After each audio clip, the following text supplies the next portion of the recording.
안녕하십니까. 요한복음이 재미있는 성경입니다. 집필 목적을 정확하게 적었어요. 물론 다른 성경도 그 집필 목적을 적은 것도 있긴 있습니다. 복음서 중에는 좀 유별나죠. 전체가 21장까지 있는데 그 중에 21장은 나중에 추가한 거라고 제가 설교 시간에 말씀드렸습니다. 요한복음은 공간복음서하고 차이가 많습니다. 그건 한두 가지가 아니에요.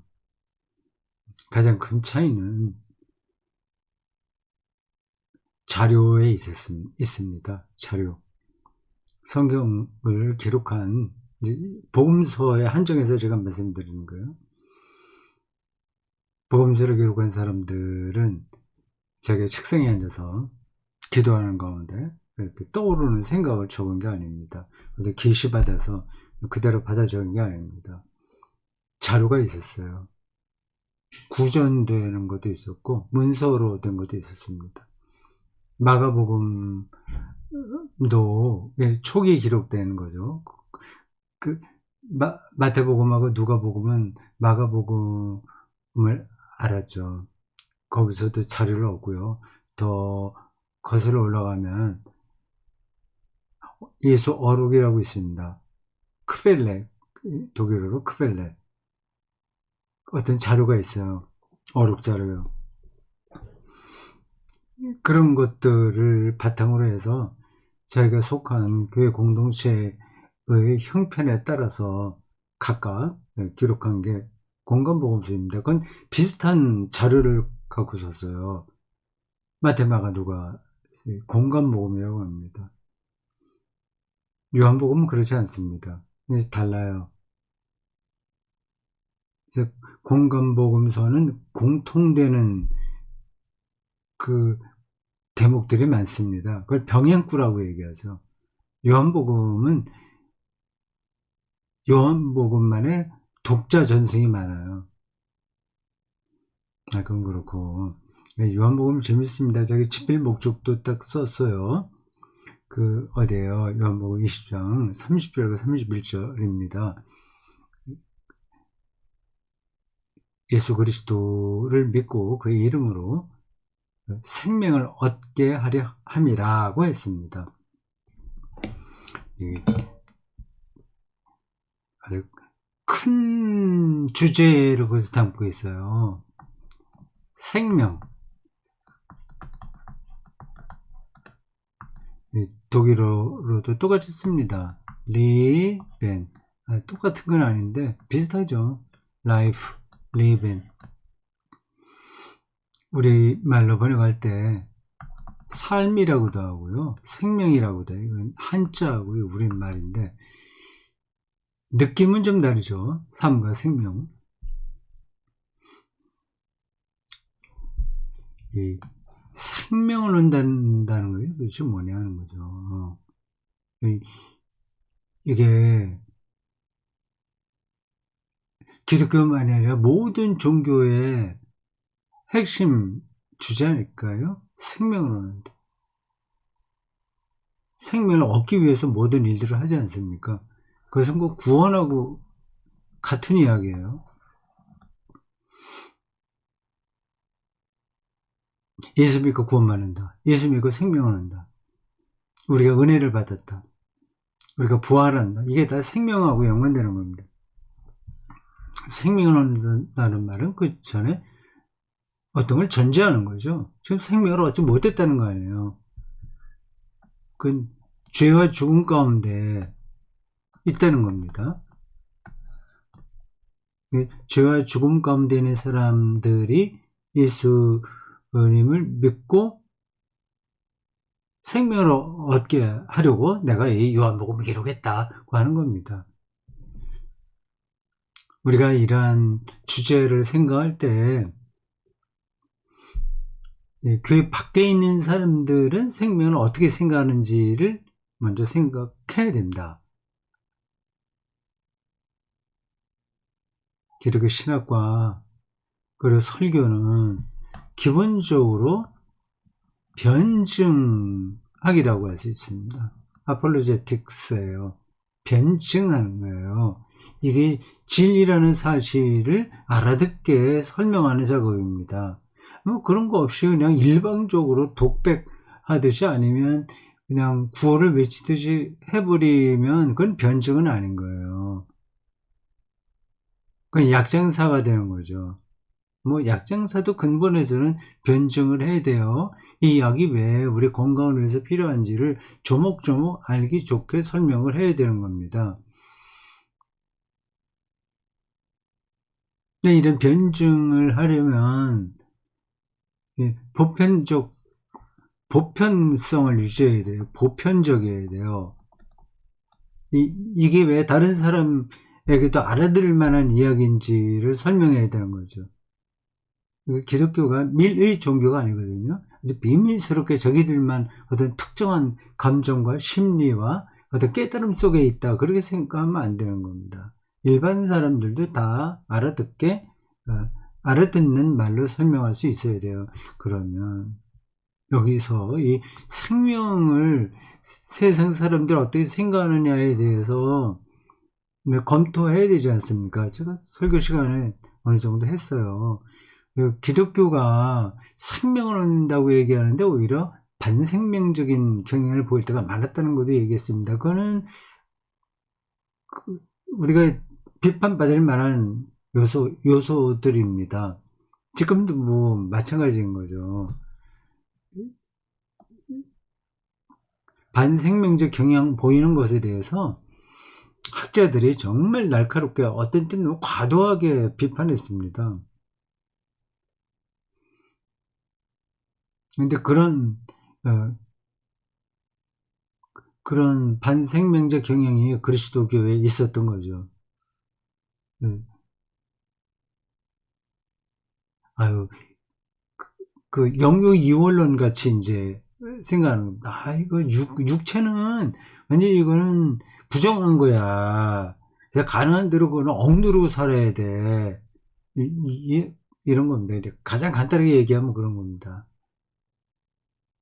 인간의 육체에 있는 여러 가지 본능들을 죄악시하는 거죠. 근데 그 자연스러운 현상 아니겠어요? 그러니까 그거를 억누르니까 반생명적으로 가게 되는 겁니다. 그럼 뭐 자기 하고 싶은 대로 뭐 모든 걸 마음대로 하면 된다는 얘기는 물론 그건 아닙니다.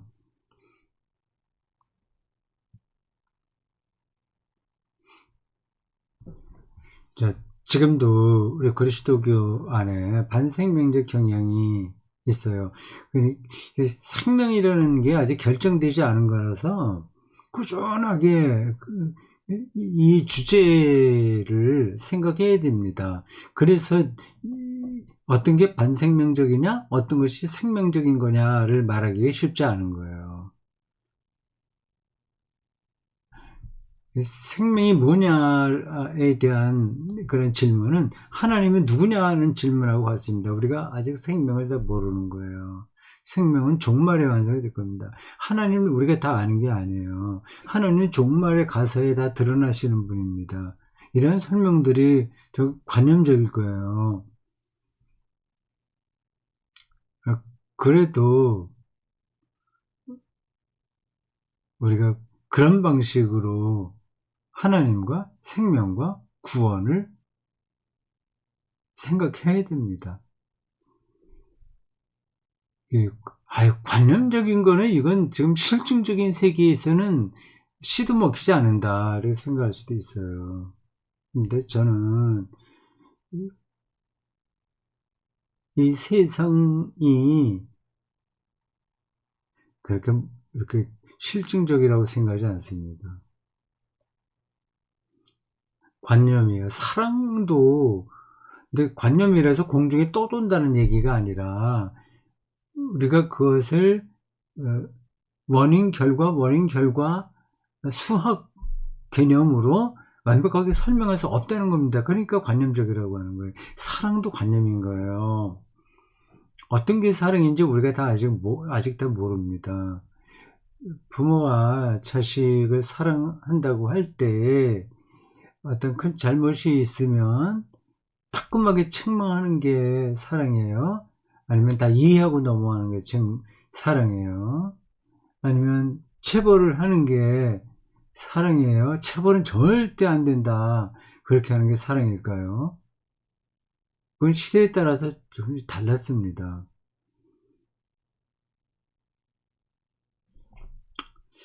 기독교 안에 아직 반생명력 경향이 여전히 있다. 이런 건 늘 우리가 반성을 해야 됩니다. 그 동성애 문제에 대해서 우리가 지금 굉장히 엄격하잖아요. 그게 생명지향적인 건지 반생명적인 건지 다 반성해 봐야 됩니다. 아니 뭐 그런 문제까지 더 길게 끌고 들어가지는 않겠습니다. 하여튼 그 생명이 그렇게 간단한 문제가 아니다. 성경에서 말하는 나는 길이요 진리요 생명이다. 그런 요한복음 14장 6절에 나오는 그런 말씀들을 비롯한 나를 믿는 자는 죽어도 살겠고 살아서 믿는 자는 영원히 죽지 않는다. 이런 말씀들이 다 생명을 어떻게 생각하느냐에 따라서 그 내용이 더 깊어질 수 있고 좀 아주 낮아질 수 있습니다. 근데 많은 경우에 교회에서 이걸 생각을 안 해요. 안 해요. 그냥 아는 것처럼 말합니다. 인문학적 토대가 너무 빈약한 겁니다. 제가 설교 시간에 어떤 이야기를 하다가 군목 시절 그 어떤 소위가 생활하는 장교 숙소에 방문했다가 그가 틀어주는 트랜지스터 라디오에서 FM 음악 방송을 듣고 참 좋았다 그런 얘기를 했습니다. 얘기하다 보니까 옛날 생각이 납니다. 1980년 4월에 광주 보병학교로 군용장교 훈련받기 위해서 입소했습니다. 광주에서 4월부터 6월까지 있었습니다. 그러니까 광주 민주화 운동회가 한복판 그 당시였어요. 그 분위기를 제가 생생하게 경험했습니다. 그리고 7월에는 경기도 광주에 있는 육군 아니면 국군인가 행정학교에서 한 달 동안 행정교육을 받았습니다. 4월부터 6월까지 광주 보병학교에서는 장교 군사훈련을 받았고 7월에는 장교로서 군종장교니까 행정을 어떻게 할 건가에 대해서 교육을 받았습니다. 그리고 8월 1일에 1일인가 2일인지는 잘 모르겠습니다만 8사단이라고요. 저기 근데 행정구역으로는 포천 2동인가 1동인가 2동 모르겠습니다. 하여튼 그쪽으로 이제 임관하죠. 거기 부대 가죠. 그 사단에 들어가서 이제 연대로 또 배치를 받습니다. 저는 그때 사단에는 그 연대가 3개가 있고 포병단이 있었어요. 포병 같은 급이죠. 포병단 그 다음에 몇 년대 연대는 이제 대령이 책임자죠.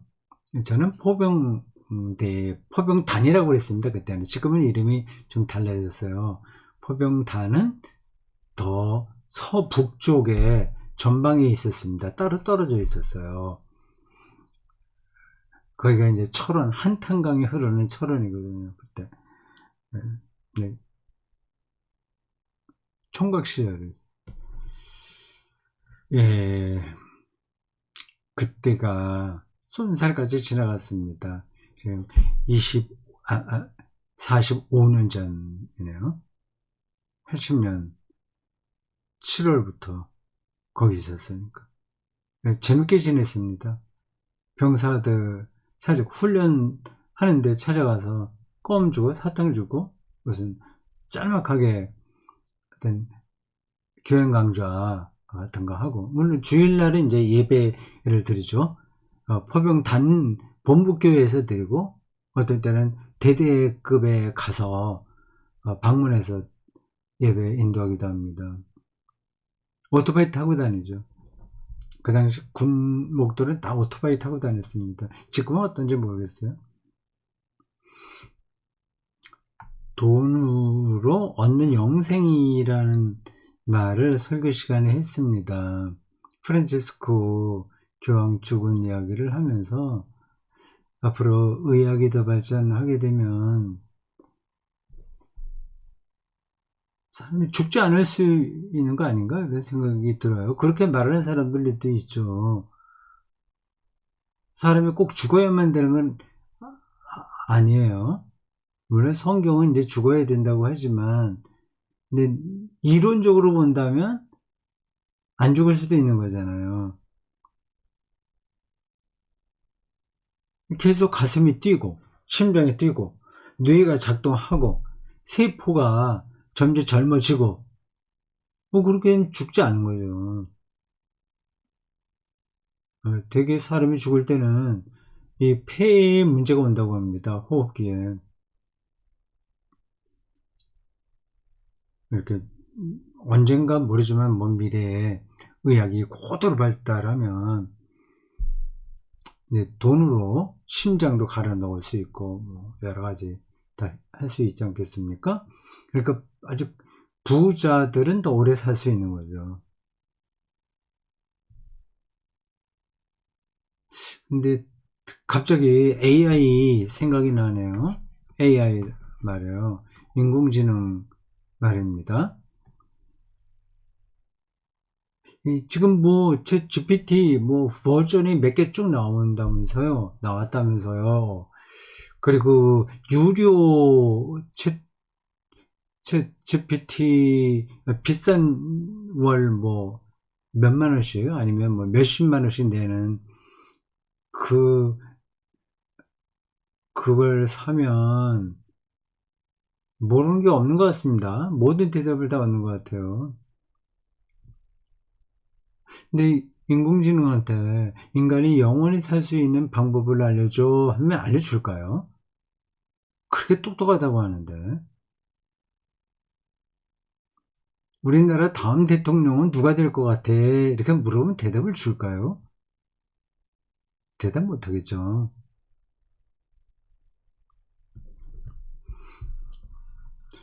외리 정원 문제에 잠깐 얘기했습니다. 이거 그냥 짚으면서 지나간 거예요.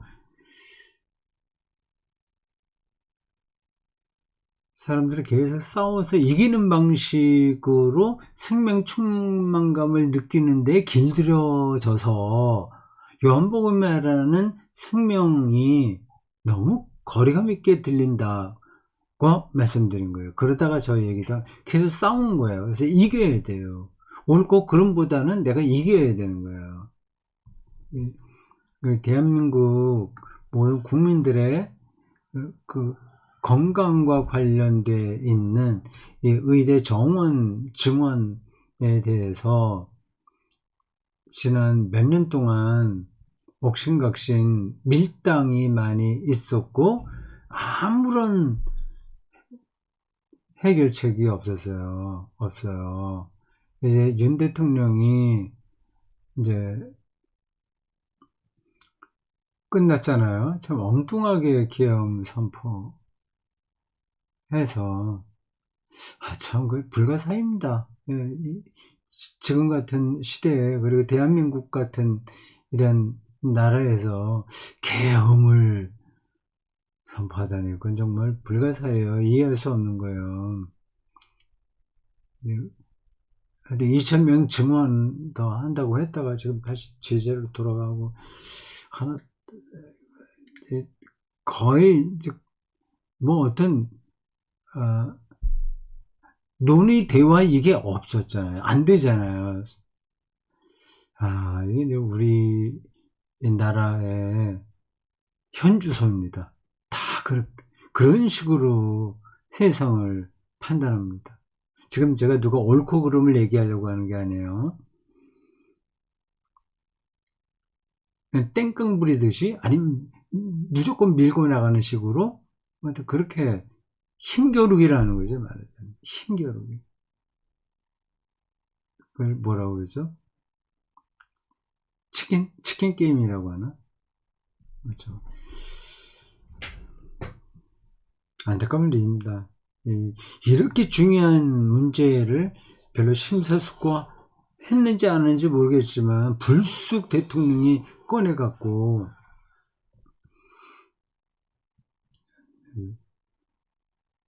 나라가 뒤죽박 됐잖아요.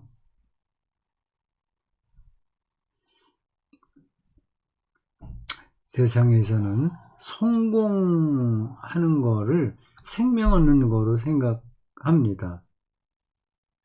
그럼 맞나요? 제가 그렇게 표현하는 게 맞나요?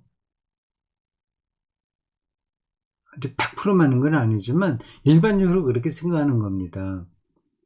성공해야지 돈도 많아지고 인기도 많아지고, 그래서 즐겁게 살고 여행도 가고 또 인정받고, 그러면 기분도 좋고 살만하지 않습니까? 그 성공 신화에 목말라 있는 거예요, 우리가. 뭐 이거 우리만 그런 게 아니라 뭐 인간은 대다수가 그럴 겁니다. 인간은 대다수가 그런 게 아니라 시대가 그렇죠. 옛날에도 뭐 마찬가지이긴 했습니다. 근데 모든 사람이 그런 게 아니라 그, 뭐라고 설명을 해야 될까요? 생각이 있는 사람들은 저렇게 안 사는 거죠. 근데 우리나라에서는 유별나게 이제 이게 좀 강합니다. 근데 그 성공한 건 부러워하지 마시라 이제 그런 얘기를 했습니다. 그 부러워지는데 어떻게 부러워하지 말라고 하는 거야. 저 사람 이상하네. 속으로 그래 생각하실 겁니다. 아니, 뭔가 좀 있어야 기분도 좋고, 뭐, 베풀 때 베풀 수 있고 여유가 있어야 뭔가 좀 그런 거 아니냐. 근데 성공을 부러워하지 말라고 하다니, 너무 그거는 이 시대하고 맞지 않는 말처럼 들린다. 그렇게 말씀할 수 있습니다. 또 이렇게도 생각할 수 있죠. 그래, 성공까지는 아니라고 하더라도 불행하게는 살지 말아야 되는 거 아닌가? 불행하게 살지 않으려면 성공하려고 노력을 해야 되지 않냐? 그런 논리가 성립되긴 합니다. 굳이 아주 높은 성공, 뭐 그런 건 아니라고 하더라도 어느 정도는 남부럽지 않게 살 수 있을 정도의 성공, 거기다가 성공이라는 말을 붙일지 안 붙일지 모르지만 그런 수준까지는 우리가 가야 되지 않냐 하는 말에 일리가 있어요. 실제로 가난하게 되면 자녀 교육하기도 힘들고, 또 아플 때 적절한 그 도움을, 의료 도움을 받기도 힘들고요. 여러 가지 뭐 어려운 문제는 있습니다. 제가 말하는 것 쪽을 더 이제 극단적으로 밀고 나가면, 아니, 당신의 논리라고 한다면 그러면 그냥 지병을 안고 살아도 괜찮다는 얘기인가? 그런 말 가능하잖아요. 그럼 우리는 건강하게 살아야지, 왜 그 건강하게 사는 거 그거를 별로 중요하지 않은 것처럼 얘기하는 거야. 그렇게 말할 수 있어요.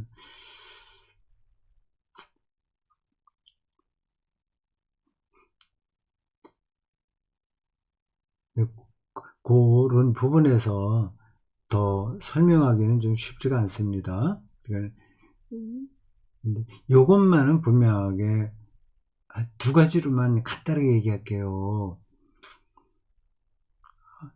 일부러 가난하고 일부러 병들어서 사는 게 좋은 건 아닙니다. 그게 한 가지예요. 일부러 그렇게 살아야 된다고 하는 게 또 숙명주의에 떨어져도 된다 그 뜻은 아닙니다. 그런데 누군가는 이 땅 위에서 불행하게 삽니다. 누군가는 다 성공할 수 있는 게 아니에요. 다 건강하진 않아요.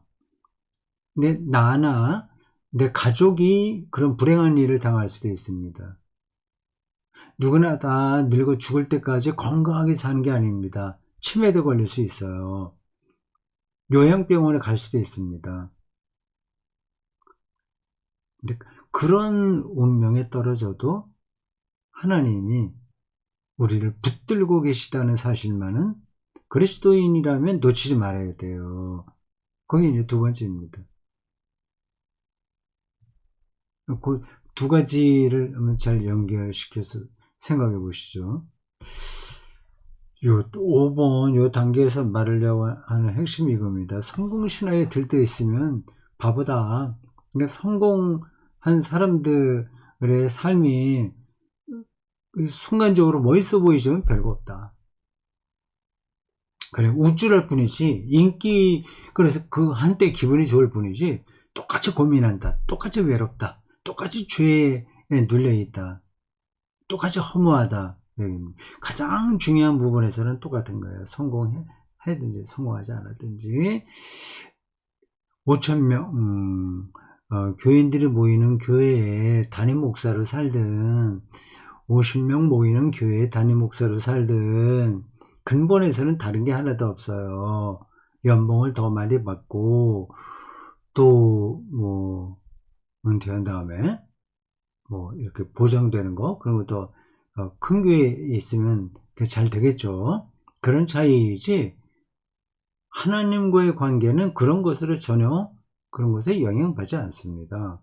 중요한 건 하나님과의 관계 아니겠어요? 그 하나님은 또 생명의 근원이고요. 이게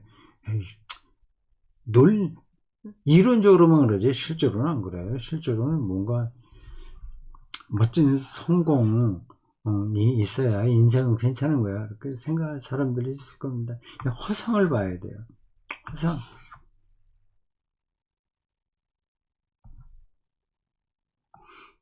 설교 거의 뒷부분에 부활은 승천과 같다고 말씀드렸습니다.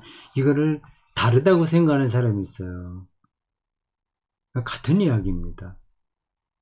부활은 하나님의 종말론적 생명으로 받아들여진 사건이에요. 그게 선취된 사건이에요. 종말 생명의 선취예요. 선취되는데 그것이 다 보편적으로 드러나는 때는 종말이에요. 아직은 그게 다 우리들에게 드러나지 않았어요. 그 하나님의 생명으로 받아들여진 것이 부활이에요. 그건 곧 승천인 거죠. 우리가 예수님의 부활과 승천 또 재림까지 포함해서 이런 그 그리스도론적인 그 그림들을 너무 사실적인 거로 생각하면 좀 안 됩니다. 그러니까 부활한 다음에 한 40일 있다가 승천했고 뭐 이런 식으로 생각하면 안 되는 거예요. 그 같은 사건인 거예요. 그런데 왜 성경에는 뭐 그렇게 표현되어 있냐? 그건 이제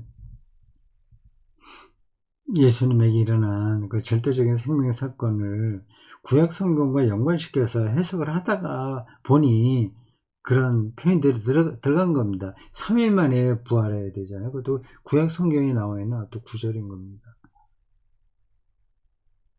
예수님을 인자, 사람의 아들, 또 하나님의 아들 이렇게도 부르잖아요. 그게 다 구약 성경하고 연관되어 있는 겁니다. 그래서 저희 그리스도인들은 다 유대인들이어서 예수 그리스도 사건을 그 구약 성경을 배경으로 해석한 거예요. 그러면 뭐 실질적으로 일어난 건 없고 그냥 제자들이 해석했다는 것 말이냐, 그런 뜻이 아니에요. 어떤 절대적인 사건을 예수에게서 경험한 제자들이 이것을 자기들이 살아온 유대교 구약 성경에 근거하여 설명해야 될 필요가 있었던 거죠. 그게 이제 3일이다, 40일 이후에 승천이다, 뭐 등등 그런 걸로 표현된 겁니다.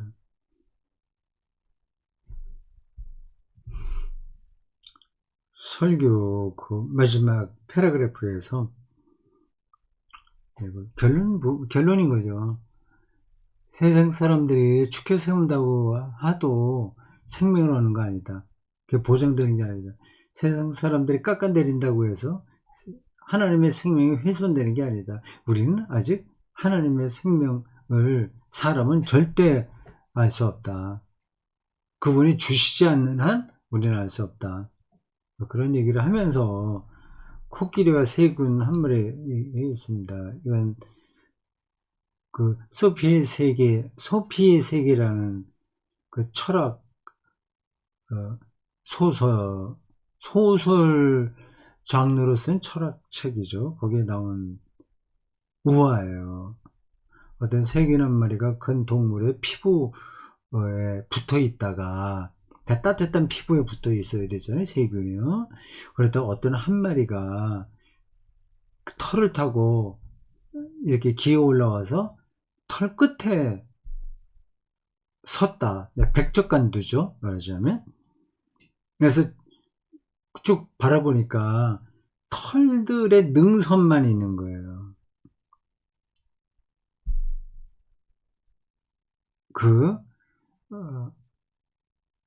세균은 놀라는 거죠. 털 밑에 있는 피부의 따뜻한 느낌, 그거만이 세균이라고 생각했는데 아니구나. 다른 세계가 열리는 거예요. 근데 그 세균의 눈을 보면 무한하게 털로 된 능선들만 굽이굽이 있는 거예요. 그러니까 다 모르는 거죠. 근데 그 책에 말하려는 우화를 통해서 말하려는 핵심은 철학자의 실존이 이와 같다고 하는 겁니다. 보통 사람들처럼 따뜻한 피부에 붙어서 사는 게 아니라 백척간두로 올라가서, 그러나 제가 다 확인할 수 없는 아득한 세계를 직면하는 거죠. 하나님 경험도 그와 같은 거 아니겠습니까? 이제 그 이야기를 설교 그 마지막 단락에서 잠깐 차용해서 설명한 거예요. 생명을 우리가 모르는 겁니다. 하나님의 것이에요. 물론 과학자들은 다르게 얘기하겠죠. 또 우리는 성경에 근거하여 하나님의 창조로 받아들입니다. 그러니까 창조주가 우리에게 선물로 주시는 거예요. 그러니까 하나님만 생명을 창조했고 하나님만 생명을 완성하십니다. 아직 끝나지 않은 생명이에요. 미래에 완성될 거예요. 그걸 우리가 예수 그리스도에게서 미리 경험하고 기다리면서 사는 겁니다. 이렇게만 살아도 훌륭한 삶입니다. 다른 거 하나도 부러워할 거 없어요. 다른 거에 별거 없어요. 아시죠? 노벨 물리학상, 뭐 문학상 탄다고 해도 별거 없어요. 그거를 탄 사람들은 압니다. 근데 안 탄 사람들은 너무 부러워하죠.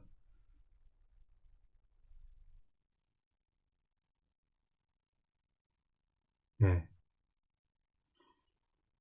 자, 오늘 여기까지 하겠습니다. 수고했습니다.